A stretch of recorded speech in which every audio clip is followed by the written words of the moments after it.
Bonjour à toi, aujourd'hui je vais te montrer sur cette petite mind map comment vendre ton coaching à plus de 1 000 € sans être agressif, sans passer pour un vendeur de tapis, sans utiliser des techniques cheloues. Je vais te montrer 5 étapes.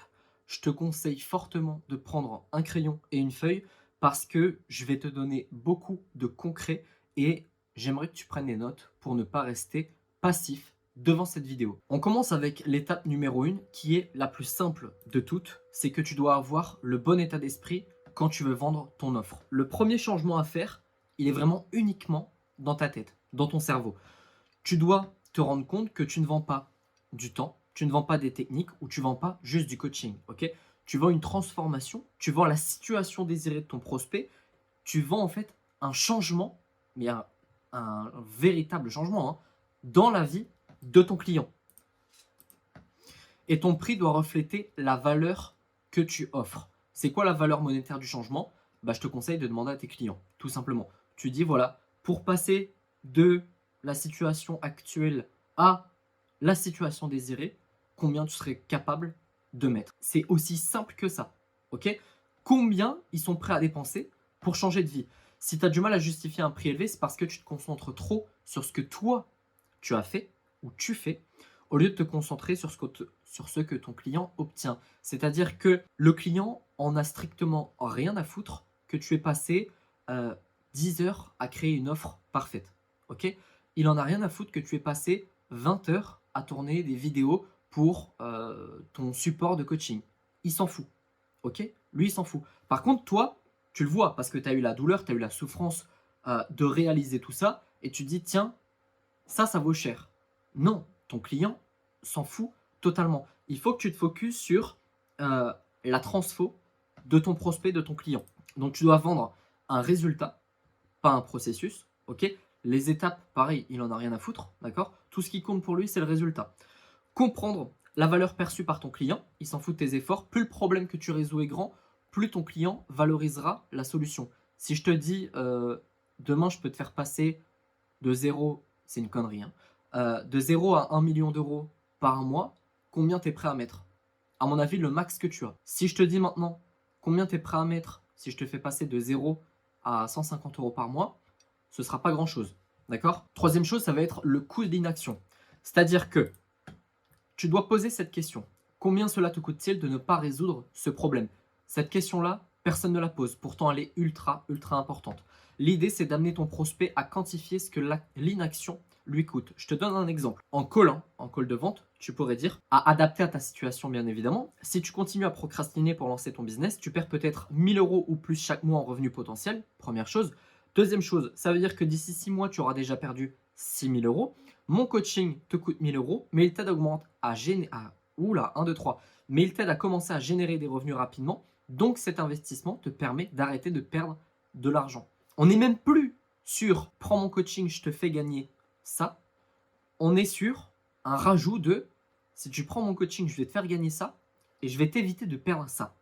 Ok? Ça, c'est ultra intéressant. Pourtant, pardon, personne ne le fait. Je pense qu'il faut vraiment le mettre en place dans ton business. Étape numéro 2, la prise de conscience chez ton prospect. Le but de cette étape est de faire comprendre à ton prospect qu'il a un besoin ou un problème urgent à résoudre. Ton prospect doit réaliser lui-même qu'il a besoin d'une solution. En général, tu l'aides à prendre conscience. D'accord? Tu ne peux pas, en règle générale, faire prendre conscience de quelque chose à quelqu'un.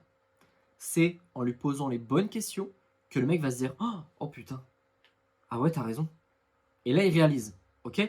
Mais c'est pas à toi de lui faire changer d'avis. Ça doit venir, enfin, en général, ça vient de lui, et dans l'idéal, ça doit venir de lui. Pour ça, tu vas poser des questions qui révèlent le problème. Par exemple, qu'est-ce qui te bloque aujourd'hui?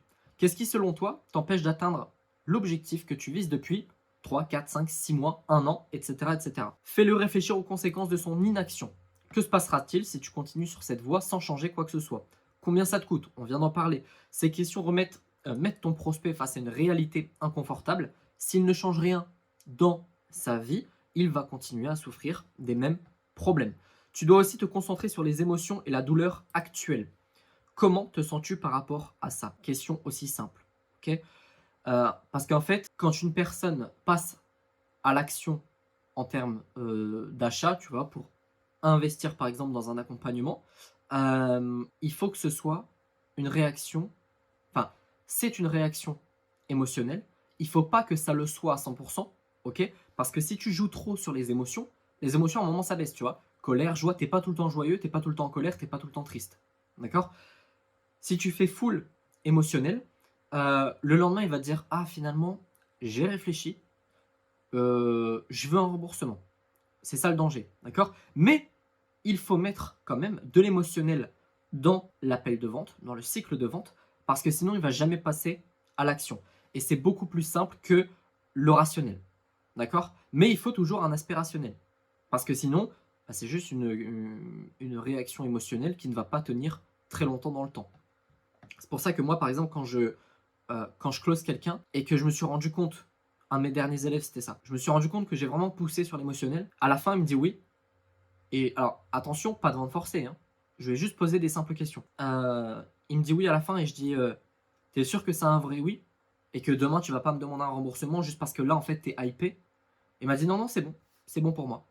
Et finalement, tout se passe bien, ok? Mais il faut faire juste attention à ce petit détail. 4, tu vas le projeter dans la situation désirée. Que se passerait-il si tu atteignais l'objectif dans les 6 prochains mois ou dans les 4 prochains mois? Ça dépend aussi de la durée de ton accompagnement. En le poussant à se projeter dans un avenir où son problème est résolu, tu crées un désir fort pour le résultat que tu offres. Parce qu'en fait, il va se dire, bah, le moyen pour que j'atteigne mon objectif, c'est de prendre son accompagnement. D'accord? Étape numéro 3. J'espère que tu prends des notes. Offrir une valeur irrésistible avant de vendre. Il faut savoir un truc, c'est que 80% de la vente se fait avant l'appel. D'accord? Retiens-le, note-le quelque part, c'est ultra important. L'objectif de cette étape, c'est de montrer ta valeur avant même que ton prospect ait à payer. En gros, tu dois créer une relation de confiance avec ton prospect. J'ai oublié un mot là. Hop, hop, j'avais oublié ça. En créant une relation de confiance et en démontrant tes compétences. Tu dois d'abord créer une relation de confiance avec ton prospect parce que sinon il ne va jamais rejoindre ton accompagnement. Ok, moi je donne pas 3, 4, 5, 6 000 euros à un mec que je connais pas. D'accord? Et en qui je n'ai pas confiance.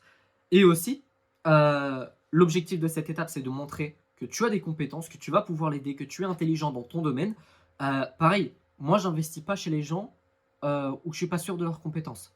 D'accord? Donc, tu dois vraiment offrir quelque chose qui va démontrer tout ça. Et là, ce que tu peux faire, c'est proposer une transformation tangible lors d'une séance de coaching offert, par exemple, ou lors d'une, enfin, ou en lui offrant une formation gratuite. D'ailleurs, si tu me suis depuis quelques temps, tu le sais déjà, mais j'ai une formation gratuite que j'ai nommée le programme Initiation, dans lequel je te montre comment créer une audience qualifiée en 30 jours sur Instagram.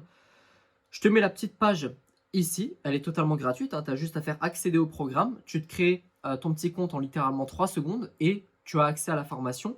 Tu as aussi accès à mes emails privés sur lesquels je t'envoie un conseil business tous les jours à 18h. Et si tu veux aller plus loin et que tu as besoin de conseils personnalisés, tu peux réserver ton coaching offert de 30 minutes. Je vais répondre à absolument toutes tes questions pour que tu repartes avec le plus de valeur possible. Et tu vois, encore une fois, je reste vite fait sur cette page. Tous les liens sont dans la description et dans le premier commentaire épinglé. Le coaching offert, ça fait partie de mon tunnel de vente. Ceux qui regardent toutes mes vidéos, ils vont en avoir plein le cul, je répète 50 fois ce truc-là. Mon coaching offert, je donne un max de valeur parce que je veux que le gars ou la meuf soit satisfait, satisfaite au maximum. Ok, je lui offre une transformation immédiate pendant les 30 minutes. Et à la fin, je pose la simple question, est-ce que tu veux que je te parle de mon accompagnement? Si c'est oui, je lui présente. Si c'est non, il n'y a aucun souci. Mais si c'est oui, il y a de grandes chances que je la close parce que, en fait, elle est consciente de mes compétences. La majeure partie des gens regardent ma formation offerte. Ma formation offerte, elle dure plus d'1 heure. Elle vaut la plupart des formations payantes sans vouloir me vanter. En plus, la personne prend le coaching offert. Donc, en gros, elle a 1h30 de valeur pure. Je compte même pas mes vidéos YouTube. Ok. Au niveau de la valeur, on est bon. Au niveau de la confiance, on est bon. Ok. Si derrière j'ai une bonne offre, on en reparlera après. C'est closé d'avance. D'accord? Et tu dois faire exactement pareil dans ton business. Enfin, pareil. Tu n'es pas obligé de faire le système du coaching offert, même si c'est un bon système pour moi. Mais tout ça, c'est ultra, ultra, ultra important. Ce que tu proposes gratuitement doit être suffisamment puissant pour que ton prospect se dise, si c'est ce que j'obtiens gratuitement, imagine ce que je vais avoir en payant. créer un avant-goût de ce que le coaching complet peut offrir. C'est ce que je propose avec le coaching offert, mais c'est ce qu'il y a aussi dans ma formation. Okay. Étape 4. Le prix imaginé par ton client doit être supérieur au prix réel. Pour ça, tu dois jouer sur la perception de la valeur et faire en sorte que ton prospect imagine que ton coaching coûte beaucoup, beaucoup plus cher que ce qu'il en est réellement. Premier point, augmenter la perception de la valeur avant d'évoquer le prix. Comment tu peux faire ça? Tu crées une offre exceptionnelle, une offre irrésistible basée sur le résultat que ton client souhaite obtenir. C'est le meilleur moyen pour faire ça. D'accord? Tu peux comparer avec des solutions alternatives beaucoup plus coûteuses. Exemple, si tu passes par des programmes en ligne ou des séminaires à plusieurs, tu pourrais facilement payer entre 3 000 et 5 000 euros, mais tu n'aurais pas un suivi personnalisé comme je le fais ici. Ça, le mieux, c'est que le mec te dise « Ah ouais, j'ai déjà pris un coaching qui m'a coûté tel prix. Okay, dans l'idéal, c'est plus cher que le tien. Et en fait, c'est un coaching groupé et ça m'allait pas et blablabla. Et il se plaint un peu du truc. Ok, toi, jamais tu descends tes concurrents. C'est lui qui le fait.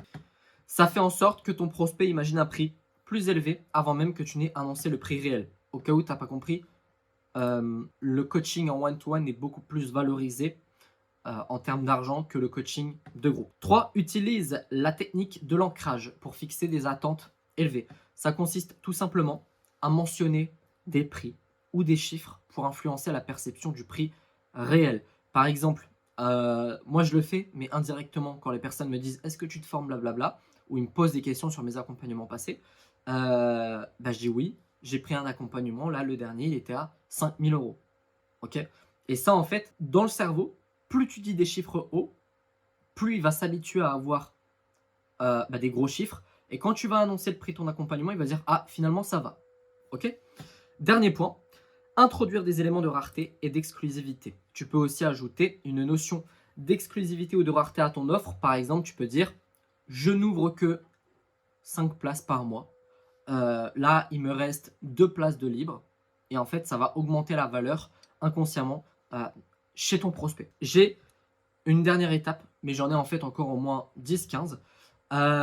Mais je les garde pour des prochaines vidéos. D'ailleurs, celle-là, hop, je l'enlève, on n'a rien vu. J'espère que cette petite vidéo t'a plu. Sur ce, je te souhaite une excellente journée, une excellente soirée et je te dis à bientôt. Ciao!